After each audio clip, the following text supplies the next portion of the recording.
മരുഭൂമിയിൽ വെച്ച് വെള്ളത്തിനായിട്ട് മുറവിളി കൂട്ടിയപ്പോൾ യഹോവയായ ദൈവം പറഞ്ഞു, ഞാൻ പാറയുടെ പുറത്ത് നിൽക്കാം, നിൻ്റെ കയ്യിലിരിക്കുന്ന വടി കൊണ്ട് അടിച്ചാൽ മതി, അപ്പോൾ ജനത്തിന് കുടിക്കാനുള്ള വെള്ളം വരും എന്ന്.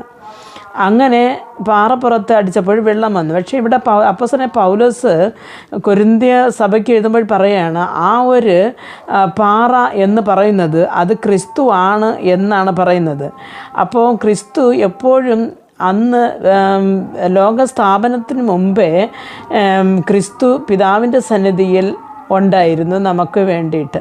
പക്ഷേ ഇനി ആ ലോകസ്ഥാപനത്തിന് മുമ്പേ ഉണ്ടായിരുന്ന ആ ക്രിസ്തു നമ്മുടെ ജീവിത അന്ത്യത്തോളം നമ്മോട് ആ ഒരു ഇസ്രായേൽ ജനങ്ങളോട് കൂടെ നടന്നതുപോലെ നമ്മോടും നടക്കുമെന്ന് ഈ വചനപ്രകാരം നമുക്ക് മനസ്സിലാക്കാം. അതുകൊണ്ട് നമ്മുടെ ഏത് എല്ലായ്മകളും കഷ്ടങ്ങളും ദൈവസന്നിധിയിൽ ക്രിസ്തുവിനോട് നാം പറയുമ്പോൾ നിർബന്ധം